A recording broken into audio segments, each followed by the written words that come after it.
আল্লাহ নবী বলছে আমার উম্মত যখন শেষ জামানায় গানে আসক্ত হবে, গায়িকায় আসক্ত হবে, নৃত্যে আসক্ত হবে, বাদ্যযন্ত্র বেড়ে যাবে, হালাল পানির মতো মদ পান করতে থাকবে।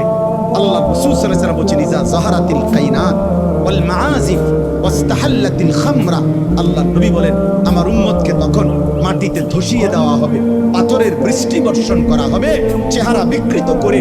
কোনদিন রাত গভীরে এই নাফরমান এমন হতে পারে, আল্লাহ মাফ করে দেন, কোনদিন রাত গভীরে শুইবার পরে ঘুম থেকে, গানের আসর থেকে, বাদ্যের আসরে, মদের আসরে, জুয়ার আসরে, প্রিয় ভাই আমার আল্লাহর কসম মুহাম্মদ আরবি 1450 বছরে মিথ্যা বলে নাই।